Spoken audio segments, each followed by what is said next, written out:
여러분 안녕하십니까? KBS 아메리칸 뉴스입니다. 미국이 목표로 하고 있는 성인 백신 접종 70% 시점까지 이제 닷새 남았지만 현실은 녹록치 않습니다. 델타 변이 바이러스 확산 위협 속에 젊은 층들의 백신 접종이 심각하게 저조한 것이 문제로 지적되고 있습니다. 자칫 집단 면역은커녕 다시 변이에 따른 코로나 재유행 경고까지 나오고 있습니다. 이유수 기자가 취재했습니다. 질병통제예방센터 CDC의 조사에 따르면 12세부터 24세 사이 젊은 층의 백신 접종률은 11.7%에 지나지 않습니다. 바이러스에 감염된다고 해도 증상이 가볍거나 아예 증상이 없이 넘어가기 때문에 백신 접종을 기피하고 있는 겁니다. 젊은 층은 백신에 대한 관심이 떨어지는 것 같습니다. 처음에 이제 65세 이상 접종할 수 있었을 당시에는 굉장히 문의도 많고 예약도 많았는데 이후에 이제 대상이 확대가 되면서 젊은 층은 상대적으로 훨씬 문의나 예약이 적은 편입니다. 하지만 최근에는 이 같은 현상에도 변화가 찾아오고 있습니다. 백신 접종률이 높은 중장년층의 입원율이 내려간 반면 젊은 입원 환자들은 늘고 있습니다. They just feel that they may be a little invincible and protected from COVID without the vaccine. I think a lot of it too is that their peer groups just aren't getting vaccinated. We know that younger age group is very motivated about what others in their age group are doing, and so they're not seeing their friends getting vaccinated, and so. 사실상 이들은 중장년층을 위협하는 슈퍼 전파자가 되고 있습니다. 전염성이 높아진 델타 변이 바이러스 역시 문제입니다. 확산 속도도 예상보다 빠릅니다. About a week ago in the United States, it made up about 1 in every 10 cases, and as of this week, 1 in every 5. So it's doubling and spreading very rapidly. It's likely to become the #1 variant and the #1 strain in the United States within about a month's time. 델타 변이 바이러스로부터 안전을 지키기 위해서는 백신 접종이 우선시됩니다. 모더나와 화이자 백신이 변이 바이러스 예방에 높은 효과를 나타내기 때문입니다. Doing 2 doses of the either Moderna or Pfizer vaccine has shown to be very effective against the virus. About 90% at preventing infection and 94% at preventing severe illness and hospitalization. 백신 접종은 보다 간편해졌습니다. 절차가 간소화됐기 때문에 접종에 대한 의지가 집단 면역 형성을 좌우합니다. 지금은 예약 시스템도 많이 간편해졌습니다. 그래서 마이턴에 들어가시면 간단하게 예약하실 수 있고 또 예약 없이 워크인으로 당일에 하실 수 있는 곳도 많으니까 꼭 접종하셨으면 좋겠습니다. 델타 변이 바이러스 확산에 대한 경고성 메시지가 점차 확산되고 있습니다. 젊은 층들이 백신 접종을 기피하는 것도 하나의 문제인데 독립기념일 연휴를 기점으로 사태가 더 악화되지 않기 위해서는 신속한 백신 접종 그리고 철저한 개인 방역이 필요할 것이라는 지적입니다. KBS 뉴스 이우수입니다. 이런 가운데 LA 카운티 보건국이 실내 공공장소에서 다시 마스크 착용을 권고했습니다. 변이 확산에 따른 것으로 지난 15일 내려진 전면 경제 정상화 조치를 일부 철회한 결과입니다. LA 카운티 공공보건국은 사무실과 학교, 극장과 쇼핑몰 등 실내 공공장소에서 다시 마스크를 착용할 것을 권고했습니다. 이는 강력한 전염성을 가진 델타 변이 바이러스가 LA에서 빠르게 확산되고 있는 데 따른 것입니다. 보건국은 존슨앤존슨 1회, 모더나와 화이자 백신의 경우 2회 접종을 마치지 못한 경우 변이 바이러스 공격에 취약할 수 있다고 경고했습니다. 실내 공공장소에서 마스크를 쓸 경우 백신 미접종자들을 보호하는 한편 변이 바이러스 확산을 저지하는 효과를 기대할 수 있다고 덧붙였습니다. 카운티 보건국은 코로나19 확진자 수가 다시 증가세로 돌아서며 방역에 또다시 비상에 걸리고 있다고 거듭 경고했습니다. 집단 면역 형성을 위해선 누구나 백신 접종에 동참해야 하는 시점이라고 강조했습니다. 연휴를 앞두고 진정될 것이라던 남가주 휘발유 가격이 끝모를 고공행진을 계속하고 있습니다. 여기에 당장 이틀 뒤인 다음 달 1일부터 유류세가 인상되면서 자동차 운전자들의 부담은 나날이 커지고 있습니다. 김경일 기자가 보도합니다. LA 지역 휘발유 가격은 오늘도 올라 약 7년 만에 최고가를 기록했습니다. 오늘 LA 카운티 평균 휘발유 가격은 어제보다 0.2센트 오른 $4.30.4센트를 보이고 있습니다. 오렌지 카운티는 어제보다 0.4센트 오른 4달러 26.5센트를 나타냈습니다. 계속 오르는 휘발유 가격에 오는 7월부터는 휘발유세도 추가 인상됩니다. 지난 2017년 4월 휘발유세 인상법 SB일이 시행되면서 2017년 11월 갤런당 12센트 인상된 후 2019년 5.6센트, 2020년 3.2센트가 인상됐습니다. 올해는 0.6센트 인상돼 오는 7월 1일부터 주정부 휘발유세는 갤런당 51.1센트의 세금이 부과됩니다. 휘발유세는 다리 건설과 대중교통, 도로 보수기금으로 사용됩니다. 한인 운전자들은 캘리포니아주의 각종 세금과 물가 상승에 한숨만 깊어집니다. 유류세뿐 아니라 다른 것도 너무너무 비싸요.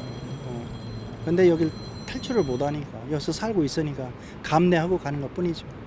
남가주 자동차 클럽 트리플A는 7월 4일 독립기념일 연휴 3,300만여 명이 여행길에 나서고 이 중 2,800만여 명이 자동차로 여행길에 오를 것으로 보고 있습니다.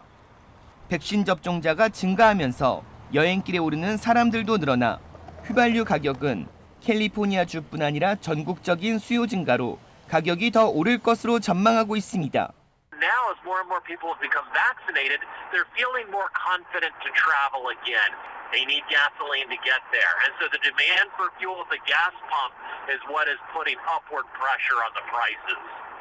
남가주 지역 일부 정유 공장이 정비에 들어가 공급 차질이 예상되고 있어 휘발유 가격 상승은 당분간 지속될 전망입니다. KBS 뉴스 김경일입니다. 마이애미 콘도 붕괴 사고 엿새째 사망자는 12명, 실종자는 149명으로 집계됐습니다. 안타까운 시간이 계속 흘러가고 있는 가운데 구조대원들은 혹시 생존자들이 살아있을지도 모를 잔해 속 빈 공간, 이른바 에어포켓을 찾는 데 총력을 기울이고 있습니다. 박시몬 기자가 보도합니다. 마이애미 아파트 붕괴가 일어난 지 엿새째. 아직까지 생존자 구조 소식은 전해지지 않고 있습니다. 현재 사고 현장은 각 층별로 대형 콘크리트 상층판이 겹겹이 쌓여있는 팬케이크 형태로 잔해가 쌓여있는 상황. 구조 전문가들은 잔해 더미 사이로 기적의 생존 공간인 에어포켓이 남아있을 가능성이 높다고 설명하고 있습니다. In the right void, there could be survivors still today. 구조대원들은 잔해 속에서 생존자들이 버틸 수 있을 만한 공간인 에어포켓을 찾느라 온 힘을 쏟고 있습니다. 실제 구조대가 잔해 밑으로 투입한 카메라에는 일부 빈 공간이 보이는 것으로 알려졌습니다. They've made very good progress on the east end. It's apparent that they've got the pile down to the point where you can see into the parking lot. So there is great progress. 현재까지 제거된 콘크리트 잔해는 모두 300만 파운드. 구조대원 210명을 포함해 모두 400명에 가까운 인력이 추가 붕괴 위험과 악천후 속에서 마지막까지 한 명의 생존자라도 찾기 위해 밤새워 작업을 펼치고 있습니다. We're doing everything we can to try to unearth any voids that could contain a survivor, and we're going to continue on rescue operations until such time as we determine the likelihood of survival is almost nothing. 사망자는 2명이 더 늘어 12명. 여전히 149명의 생사가 확인되지 않고 있는 가운데 생존자를 위한 마지막 골든타임이 이제 정말 얼마 남지 않았습니다. KBS 뉴스 박시몬입니다. LA 시의회가 심각한 사회 문제가 되고 있는 시내 거리 텐트 노숙을 사실상 전면 금지시키는 방안을 추진하고 있습니다. LA 시의회는 오늘 시내 주요 장소에서 노숙자들의 텐트 설치와 야외 취침을 금지시키는 내용과 관련한 발의안을 표결에 붙여 통과시켰습니다. 발의안은 앞서 지난 11월 이후 소위원회에 계류돼 있던 노숙자 캠핑 금지 조례안을 대체하는 것으로 LA시 검찰이 오는 목요일까지 관련 조례안 초안을 작성해 시의회에 제출하면 정식 표결이 이뤄질 전망입니다. 조례안에는 사실상 노숙자들의 야외 텐트 설치와 길거리 취침을 전면 금지하는 광범위한 내용이 포함될 전망입니다. 소방시설 내 2피트, 주요 공공시설 5피트, 자전거 도로나 차량 주행도로 10피트 이내에 텐트를 설치할 수 없고 학교나 데이케어 시설, 공원과 도서관 등 주요 공공시설이 있는 곳에서 500피트 이내, 노숙자 쉘터를 포함한 지원 편의시설이 있는 곳에서 1000피트 이내의 야외 노숙도 제한될 것으로 보입니다. 그 밖에 보행자들이 지나가는 다리나 터널, 프리웨이 진입로, 지하철이나 철로가 있는 인근 지역 등 위험한 장소에서의 야외 노숙도 제한되며 시가 허가한 행사를 방해하는 노숙행위 역시 금지되는 내용이 담길 전망입니다. I'm able to enforce around those locations, the rest of my community is going to say, why would we want to put something in our community when it makes absolutely no difference? 다만 철거 단속은 범죄가 발생하지 않는 한 경찰의 개입을 최소화하고 노숙자 관련 기관 담당자들이 나서 거리 노숙자들을 안전한 시설로 이전하고 계몽시키는 방향으로 추진될 전망입니다. 한편 이번 길거리 노숙 금지 조례안과 관련해 진보 성향의 니시아 레이먼, 마이크 보닌 등 일부 시의원들은 반대 의사를 드러내고 있습니다. 조례안은 오는 목요일 표결에서 만장일치 찬성이 나오지 않을 경우 일주일 뒤로 한 차례 연기되며 재표결에서는 과반 찬성만 이뤄지면 통과됩니다. 게빈 뉴섬 캘리포니아 주지사가 세입자들의 강제 퇴거 유예 조치를 오는 9월 30일까지 연장하는 법안에 서명했습니다. 게빈 뉴섬 주지사는 주 상하원의회가 만장일치로 통과시킨 법안 AB 832에 어제 서명했습니다. 이에 따라 6월 30일 이후 퇴거 위기에 몰렸던 세입자들이 앞으로 3개월 더 보호받게 됐으며 건물주는 렌트비의 최소 25%를 지불한 세입자들에 대해서는 추가로 내년 3월까지 법원 퇴거 명령을 받는 것이 금지됩니다.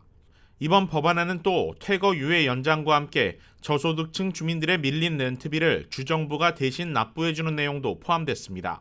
캘리포니아 주 정부는 지난해 4월부터 퇴거 유예 조치가 만료될 때까지 저소득층 세입자들의 밀린 렌트비를 건물주에게 100% 대신 지불해주게 됩니다.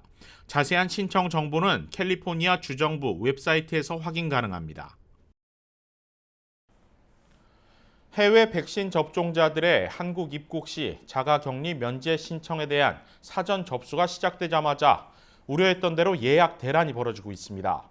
이미 7월 중순까지 예약이 모두 찬 상황에서 각 지역 공관은 신청 처리 속도를 높이기 위해 시스템 개선에 나서고 있습니다. LA 총영사관에 따르면 격리 면제 사전 접수 첫날인 어제 하루 모두 700건의 예약이 접수됐습니다.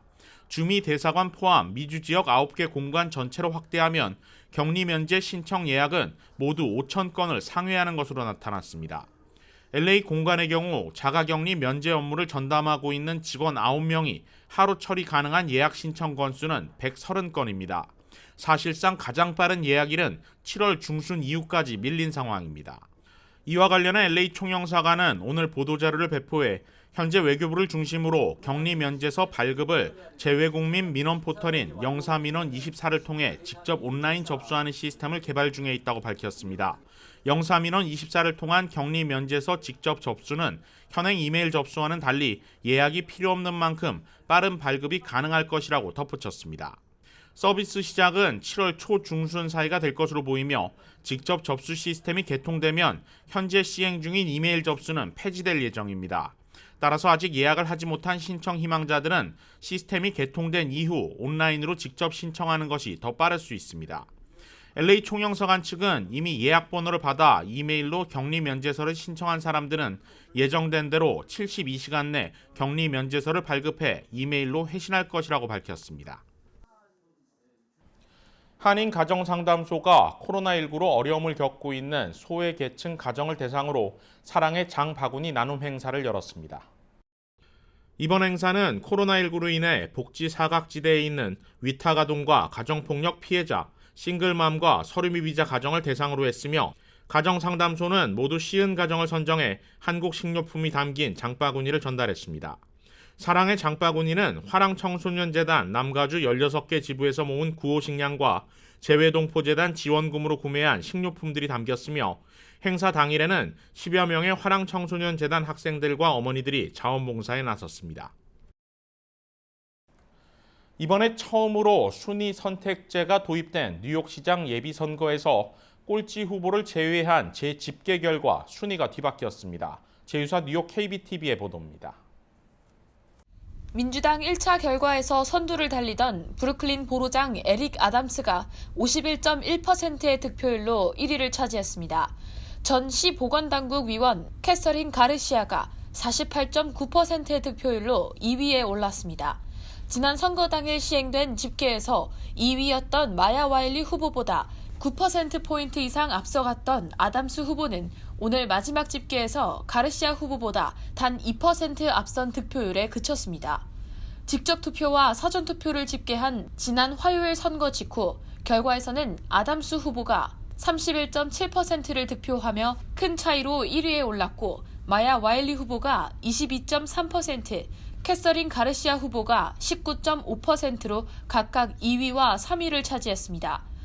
50% 이상 득표하여 즉시 당선된 후보가 없어 순위 선택제를 반영한 집계가 시작됐고 오늘 2차 집계 결과가 발표됐습니다. 이번에 뉴욕시 예비선거에서 처음 도입된 순위 선택제에서 유권자들은 1위부터 5위까지 선호하는 후보를 선택할 수 있게 됐습니다.